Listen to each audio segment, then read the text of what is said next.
In 2017, residents in a rural area heard a desperate cry echoing from deep inside an abandoned well and discovered a bobcat and a cougar trapped at the bottom of a deep, narrow shaft. The animals had wandered too close to human property and, in the confusion, slipped into the well with no way out. The cougar, likely drawn by the bobcat's frantic calls, had also ended up trapped at the bottom of the same shaft, leaving two stressed wild cats with no way out and limited time before exhaustion set in. Both were spent, struggling to stay afloat, their instincts to flee or fight rendered useless against slick rock walls and icy water. To get them out, someone would have to descend into that well, right into the striking range of two terrified predators. What happened next would test the limits of human courage, and nothing about it went the way anyone expected. Before we start, hit the like button and make sure to subscribe if you haven't, and hit that notification bell so that you won't miss any new stories. The first call came in just after sunrise, the kind of morning when the world still feels half asleep and every sound carries. Boots crunching on frost, a gate latch clinking, a dog barking once and then going quiet. In a rural patchwork of pasture and scrub, a man named Mark was loading tools into the back of his truck when his phone rang. The caller was a neighbor whose voice didn't match the calm morning. "There's something in the old well," the neighbor said. It's alive." Mark had lived in that area long enough to know what the old well meant. Everyone did. It sat behind a line of cedar and briar, a relic from an earlier homestead, narrow and deep, the kind of place you warned kids away from. Over time, the lid had rotted, the boards had warped, and the opening, half hidden by weeds, had become a silent hazard. "What is it?" Mark asked, already walking toward his truck. "A wildcat," the neighbor said. "A bobcat. I heard it crying." That single word, crying, hit Mark in the chest. Not because he imagined a pet, not because he forgot it was dangerous, but because he'd worked around wildlife enough to understand what desperation sounded like. He had volunteered at rescues, helped move injured deer off roads, escorted owls into carriers, and once assisted wildlife officers with a trapped coyote. He knew the difference between an animal that wants to fight and an animal that has started to fail. He drove fast, but not reckless. Dust rose behind him as he cut down a dirt lane, passing fence posts and winter-yellowed grass. When he arrived, there were already a few trucks and a cluster of neighbors standing back in a loose semicircle. Nobody was close to the well. Even from a distance, you could feel the tension, like an invisible electric line. Mark parked and stepped out. He didn't rush the last few yards. He approached the way you approach a scene with wildlife. Steady, quiet, eyes scanning for movement. Then he heard it. A hoarse, raspy sound that didn't quite match the bobcats he'd heard at night. It was lower, strained, interrupted by pauses that sounded like the animal had to gather breath to keep going. From somewhere down in that narrow shaft came the scrape of claws against stone. Then a splash. Mark stopped at the edge of the group, still several yards away from the opening. "How deep?" he asked. "No idea," an older rancher said. "Deep enough to lose a bucket." A woman held her arms tight across her chest. "We looked down," she said, voice trembling. It's awful. There's water down there. Not much, but enough. And the bobcats, it's trying to stay up on the side." Mark's eyes went to the well. The opening was about the width of a large trash can, narrower than comfort. The rim was cracked concrete. Weeds leaned over it like curious onlookers. It looked deceptively small and harmless until you imagined dropping into it. "Wildlife officers are coming," someone said, "but they're 40 minutes out." Mark nodded, but his attention snagged on a sound that wasn't the bobcat.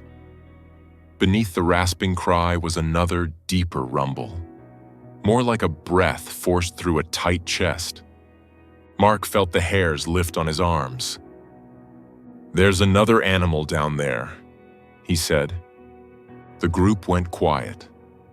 One man, pale, nodded slowly.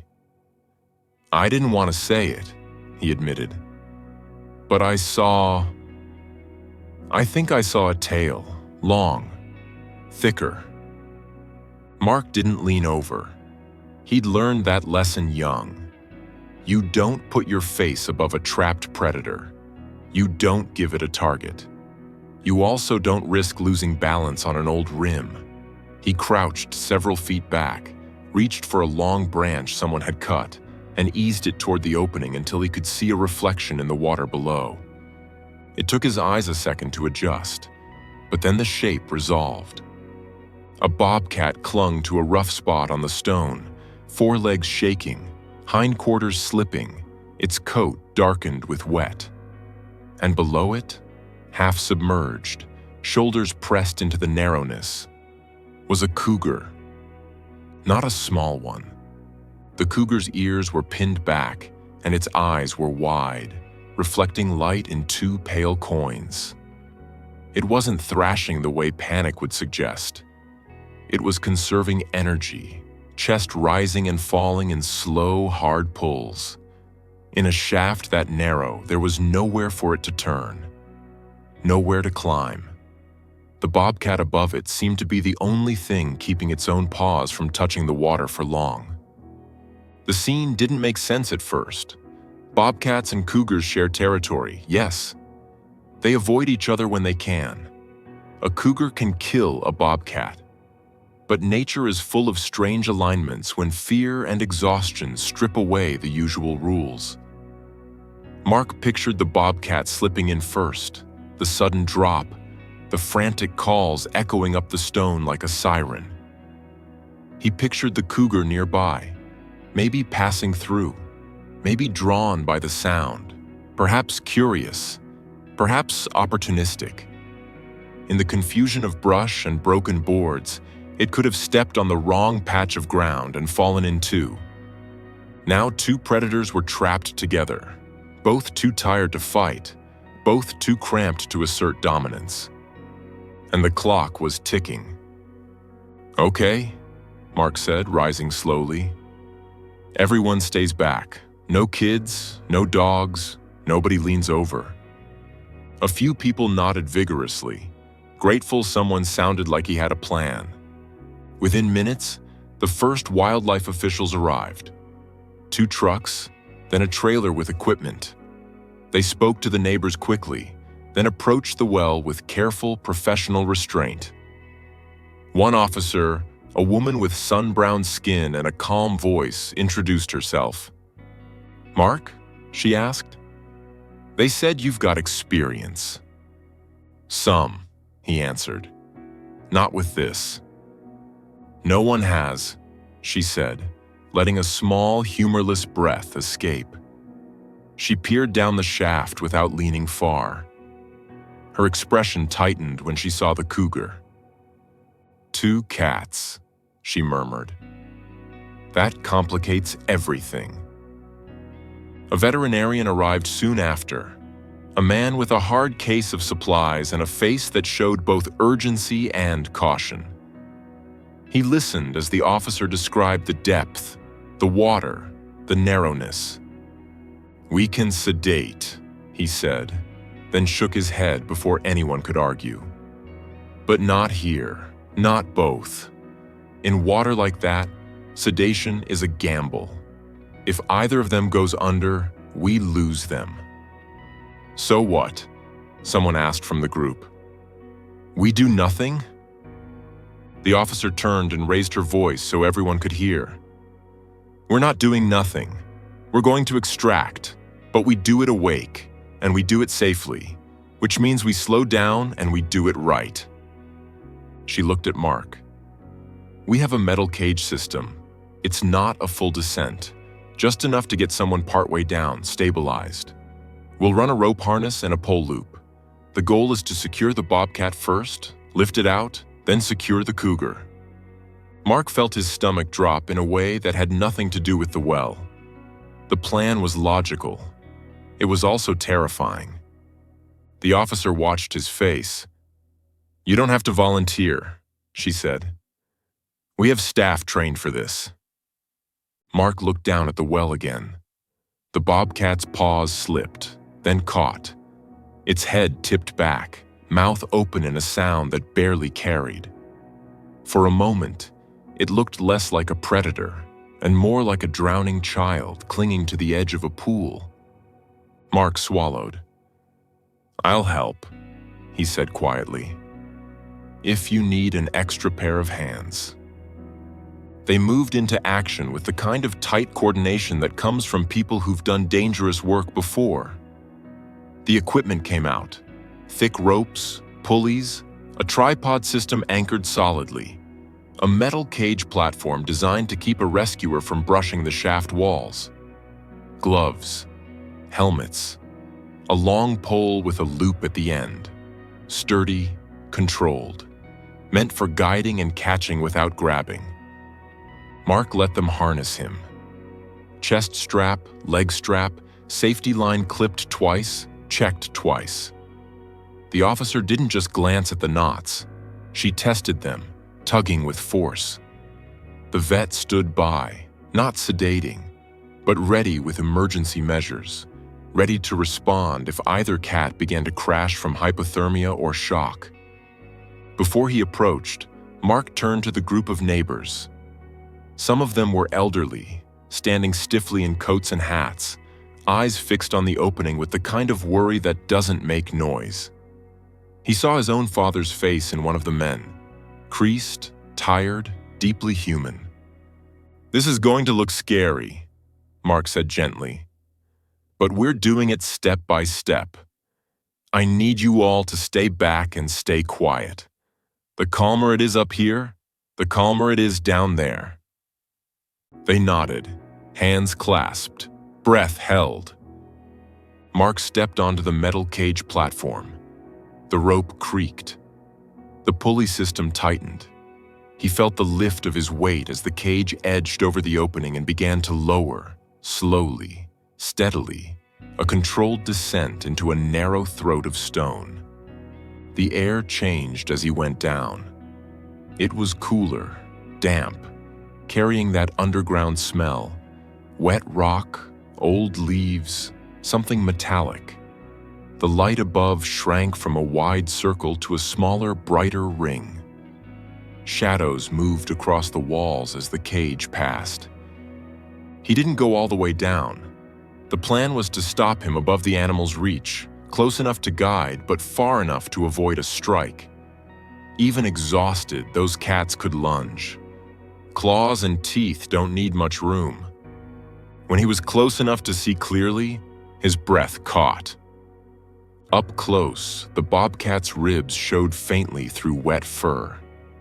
Its whiskers drooped, and its eyes, golden and furious, flicked to him with a mix of fear and defiance. It hissed, a weak sound that still carried warning. The cougar below was bigger than Mark had realized. Its shoulders filled the shaft. Its paws were braced awkwardly, muscles trembling with effort. Its eyes locked onto Mark, and for a second, Mark felt something ancient stir in his chest. Not a romantic thrill, a primal recognition. This was a creature built to hunt deer, to take down prey larger than itself, and it was trapped like a helpless thing. Mark did what he'd been taught to do around stressed wildlife. He spoke low, not soothing like a baby, not patronizing, just steady, predictable. "Hey," he murmured. "Easy, easy."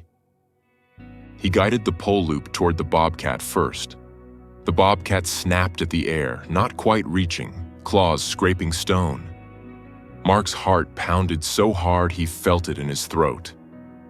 He forced himself to move slowly. Fast movements trigger panic. Panic triggers strikes.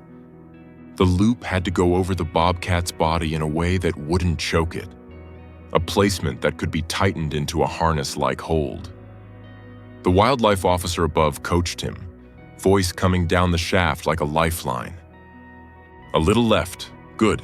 Now wait for it to settle. Don't push. The bobcat's paws slipped again and it yowled. One sharp, desperate sound that echoed up the stone. The cougar below flinched, then lifted its head higher, eyes widening, as if that cry had pulled it from a fog. Mark's stomach tightened. If the cougar lunged upward in panic, it could knock the bobcat loose. It could strike. It could tangle the ropes. "Stay with me," Mark whispered, not sure who he was talking to, the bobcat, the cougar, or himself. He waited. The bobcat froze, sides heaving. He eased the loop down, guiding it carefully around the bobcat's torso. The bobcat tried to twist away, but the narrowness worked in their favor. There was only so much space to fight. "Now," the officer called. "Tighten, just enough. Don't cinch too hard." Mark adjusted the rope. The loop snugged into place. The bobcat snarled, then sagged, too tired to keep thrashing. Mark signaled upward with a tug on the line. "Hoist," the officer ordered. The rope above tightened and the bobcat lifted, slowly, steadily, rising like a dark, dripping bundle out of the well. The bobcat's legs kicked once, then folded in. It was alive. It was coming up. Mark kept the pole between himself and the cougar as the bobcat passed above him. He watched it disappear into the circle of daylight, and he heard the neighbors gasp. Then a small, involuntary sound of relief, like a prayer leaving someone's lungs. But there was no time to celebrate. Now it was just Mark and the cougar. The cougar shifted, pressing its weight into the narrow walls, as if trying to climb by sheer will. Water lapped at its belly. Mark could see tremors in its shoulders. The animal's breathing was loud in the confined shaft, each inhale scraping. The officer's voice came down again, calmer than seemed possible. "We need the cage. We're lowering a larger harness. Mark, you guide, same as before. Stay out of reach." A larger loop was lowered, thicker rope, broader cradle. The cougar watched it descend with intense focus, not attacking, but tracking. Mark wondered with a sudden ache if the cougar had stopped seeing humans as enemies and started seeing them as the only chance left. The harness reached Mark's hands. He used the pole to guide it, inch by inch, trying to get it around the cougar's chest and shoulders. The cougar's ears flattened, tail twitching in the water. Its mouth opened in a low growl that vibrated up the walls. Mark's throat went dry. In the narrow shaft, that growl felt bigger than the animal, bigger than the stone, bigger than the morning. He moved the loop closer. The cougar lunged, not upward, not at Mark's face, but sideways, snapping at the rope. Its teeth caught fibers, and for a moment it tugged, furious, as if determined to destroy the thing that dared touch it. "Hold," the officer commanded. "Let it bite. Don't fight it." Mark held steady, arms burning, keeping the rope taut but not jerking. If he yanked back, he'd trigger a stronger attack. If he let go, the cougar could tangle the lines. Seconds stretched long. Then the cougar paused. Its jaw loosened. It let the rope go. The animal's eyes blinked slowly, and for the first time, Mark saw something else there. Exhaustion so deep it looked like sadness. Mark used that moment. He eased the harness around the cougar's body, sliding it under the chest as best as he could, positioning it so the lift would support without choking. The cougar hissed, then stilled, as if it had run out of anger. "Now tighten," the officer said, voice steady but edged with urgency. Mark tightened carefully. The harness set. He signaled upward. "Hoist!" the officer called. The rope above pulled, and the cougar rose. At first it was slow, and Mark feared the harness would slip. But it held. The cougar's paws scraped the walls. Water streamed off its fur. Its body trembled, muscles firing in useless climbing motions. The shaft was so narrow that the cougar's shoulders brushed rock, sending little showers of grit down onto Mark's helmet.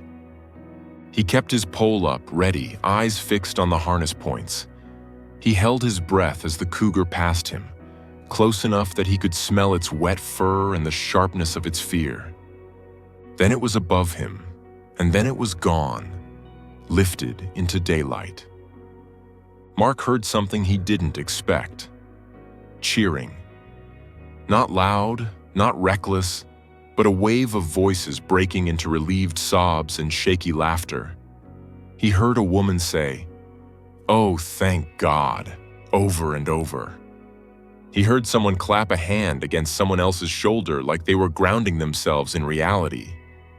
And then he heard the wildlife officer again, firm, "Quiet, quiet, we're not done until they're secured." Because up top, a wet cougar is still a cougar. Mark stayed in the shaft until the officer told him it was safe. He listened to muffled commands, the shifting of a transport cage, the heavy thump of metal. He imagined the cougar's eyes, the way they must look now, wide and wild in the open air after that narrow darkness. Finally, the rope tightened and he began to rise. When Mark emerged, the morning light hit his face like a warm hand. He blinked hard, breathing fresh air, and for a second he felt dizzy. Not from height, but from the sudden return to normal space after being inside that stone throat. The Bobcat was in a secure carrier, its sides rising and falling fast. A towel had been placed over part of the crate to reduce stress. The cougar was contained in a heavier transport cage, the kind used for dangerous large carnivores. It paced once, then stopped, staring through the bars with a look that made the entire crowd take an instinctive step back. The vet moved quickly, checking both animals without unnecessary contact. Eyes, breathing, visible wounds. There were abrasions on paws, scratches along flanks. Nothing catastrophic, but enough to tell the story of hours of struggle. Both animals were dehydrated, stressed, chilled from the water. "We're transporting them to rehab," the officer announced. "They'll get fluids, treatment, observation. We won't release until they're stable." The neighbors watched in stunned silence as the cages were loaded into trucks. Many of them had come expecting a grim outcome. Rural folks, especially older ones, don't always expect miracles. They live close enough to hard realities to know nature doesn't play fair. But this morning, they had watched people and wild animals meet at the edge of disaster and choose together a different ending. The rehabilitation facility was not a place of sentimentality. It was a place of work. Quiet halls, clean enclosures, careful handling, strict protocols. The Bobcat was placed in a warm, darkened space to reduce stress. It received fluids, its abrasions cleaned, its body temperature monitored. The cougar was given the same: fluids, wound care, calm containment. Staff moved with practiced efficiency, speaking softly, keeping lights low. Over the next days, the Bobcat's eyes sharpened again. It ate. It groomed. It stopped hugging the back corner like a shadow. It began to pace with purpose, a sign of returning strength. The cougar, too, recovered. Hydration improving, muscles relaxing, breathing calming. It remained wary, watching staff with a steady, unmistakable wildness. Mark visited once, not to touch, not to take pictures, but to look from a distance and confirm what his heart needed to believe. They had made it. He stood beside a staff member as they checked the Bobcat's enclosure. The Bobcat looked up, ears pivoting, eyes bright. For a moment, it held Mark's gaze through the mesh. Mark didn't pretend it recognized him, but he did feel something ease inside his chest, a knot he hadn't known he'd tied that morning. The cougar was harder to see. It stayed back, shadowed, its presence heavy even when still. The staff member spoke quietly. "That one's strong," she said. "It'll go back out, far from here." And that mattered. Because the goal of rescue is not to keep the wild wildcat. The goal is to return it to wildness, intact. A week later, after veterinary clearance, the Bobcat was released first. It was transported to suitable habitat far from neighborhoods, thick cover, prey availability, water sources. The crate was set down. The door opened. The Bobcat hesitated, sniffed the air, then bolted like a streak of living dusk, vanishing into brush without looking back. Some people cried anyway. Another day, the cougar was released separately, deeper into rugged terrain where it could avoid people. The crate door opened. The cougar stepped out slow and deliberate, head low, nostrils flaring. It paused once, scanning the trees, the rocks, the sky. Then it moved forward, silent as breath, and disappeared into the wild as if it had never been trapped, as if it had never needed help. Back in the rural community, the well became the subject of hard conversations. Not blame, just responsibility. The officer gathered the neighbors and explained what they all knew now. "This can't happen again," she said. "Not to wildlife, not to livestock, not to a child." Within days, the community worked together. Men brought concrete and rebar. Someone donated a heavy steel grate. Others cleared brush so the well would never be hidden again. They secured the opening properly, built a barrier, posted a warning sign that didn't feel like bureaucracy. It felt like a promise. For weeks afterward, Mark found himself waking at night, hearing in memory the Bobcat's strained cry echoing in stone. He'd close his eyes and see the cougar's eyes shining in the dark, see wet fur, trembling paws, the narrowness of the shaft. In those moments, he had to remind himself, it ended differently. It ended with two wild hearts back in their rightful home. On a quiet evening later that year, Mark stood on his porch watching the sky turn purple over the fields. An older neighbor walked up the drive, hands in pockets, moving slowly the way older bodies do. "You did a brave thing," the man said. Mark shook his head. "We all did. Everyone stayed back. Everyone called for help. Everyone worked together." The neighbor nodded. "Still, somebody had to go down." Mark didn't answer right away. He thought about the Bobcat, the cougar, the way fear had turned into stillness, the way a community had held its breath together. He thought about how people often imagine wildlife rescue as a heroic moment, when most of it is actually patience, caution, and respect. "I didn't do it because I'm fearless," Mark finally said. "I did it because they were alive. And if something is alive, you try." The neighbor looked out over the darkening pasture.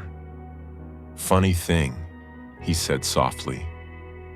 "We spend so much time teaching ourselves that wild things don't belong near us.